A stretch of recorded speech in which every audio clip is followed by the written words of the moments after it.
Seorang balita berusia 2 tahun di Ciamis, Jawa Barat terkunci di dalam mobil. Beruntung, tim damkar UPTD Ciamis berhasil melakukan evakuasi dengan cepat sehingga sang anak berhasil selamat.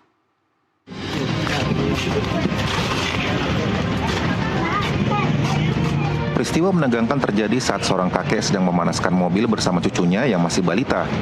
Kejadian bermula saat sang kakek bernama Ahya, 72 tahun, tengah memanaskan mobil bersama cucunya di dalam mobil. Sang kakek meninggalkan mobil sebentar untuk mengambil air minum. Tanpa sengaja sang cucu menekan tombol pengunci otomatis dari dalam sehingga mobil terkunci. Sang kakek langsung panik saat melihat cucunya terkurung di dalam mobil.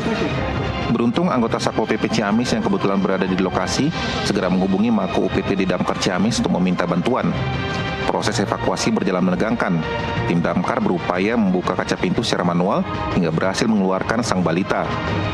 Terkait adanya pintu yang terkunci di dalamnya, namun di dalamnya ada anak kecil berumur 2 tahun terjebak di dalam.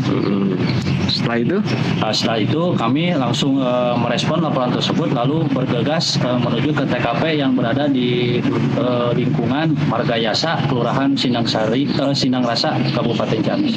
Pas kami datang di TKP, kondisi anak tersebut masih tidak terlalu panik, masih biasa saja. Namun memang karena mesin hidup dan AC tidak nyala, mungkin di dalam panas, ya keringat sudah banyak di dalam. Gitu. Kami membuka pintu tersebut dengan menggunakan lakban. Kami lakban ditempelkan di kaca, lalu kami turunkan ke bawah bersama-sama rekan, ya, dan alhamdulillah berhasil. Petugas damkar mengimbau masyarakat untuk lebih berhati-hati saat membawa anak kecil di dalam kendaraan dan selalu memastikan kunci tidak tertinggal di dalam mobil agar kejadian serupa tidak terulang.